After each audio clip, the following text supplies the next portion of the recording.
আমি বুঝতেছি, আমি কিছু আপনাদের সময় মুহূর্তটা ধারণ করার চেষ্টা করছি।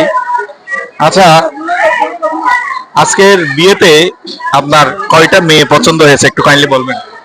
আসলে মেয়ে তো পছন্দ হওয়ার জিনিস, সবগুলাই তো পছন্দ হয়েছে। এখন কিছু হয়তো বেশি পছন্দ হয়েছে আর কিছু কম পছন্দ হয়েছে এই আর কি। কাউকে কি অফার দিয়েছেন আপনি?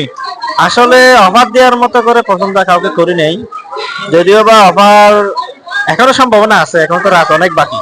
আচ্ছা, রাত কিন্তু গান হবে, কনসার্ট হবে, সো আমাদের এখানে থাকতে হবে। হ্যাঁ হ্যাঁ আছি, অবশ্যই আছি। এনজয় করব, মজা করব, সুযোগ পাইলে অফারও করে ফেলবো। ও, অফারে এই লগ্নের মধ্যে হয়ে যাবে? হয়ে যাবে, হয়ে যাবে।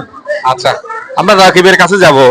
রাকিব, আমরা রাকিব সাহেব আছে, আমরা এখানে কিন্তু লগ্ন চলছে, হ্যাঁ, আমরা চাচ্ছি এই লগ্নের মধ্যে কোনো একটা কিছু ব্যবস্থা করার জন্য। আপনি কি রাজি আছেন?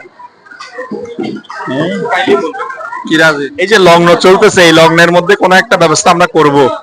সো আপনি যদি এগ্রি থাকেন তাহলে আমরা বিষয়টা ভেবে দেখবো। স্বাধীনং হৃদয়ং নম। আচ্ছা, এই রাকিবের বিষয় সে বলতেছে না, সে লাজুক। সো হাসান এটা বলে দিবে। রাকিব যেটা বলতে চাইছে সেটা হচ্ছে যদিদং হৃদয়ং নম তদিদং হৃদয়ং তব।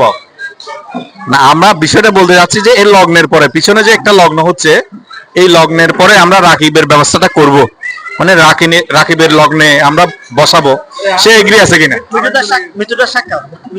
ও, আমাদের বড় দাদা এখানে উপস্থিত আছেন, মিঠু দাদা। সে অনেক ফেভারিট আমাদের আঙ্কেল।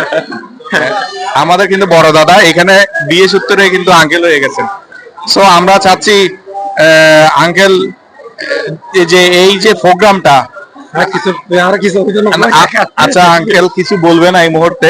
আচ্ছা, যাই হোক, তো আপনাকে দেখে খুবই স্যাটিসফাই আমরা। আমাদের জন্য একটু আশীর্বাদ করবেন। অবশ্যই অবশ্যই, সবার জন্য আশীর্বাদ। তোমরা আসছো, অনুষ্ঠানকে ধন্য করছো, এটার জন্য তোমাদের সবাইকে ধন্যবাদ। অনেক অনেক ধন্যবাদ জানাচ্ছি।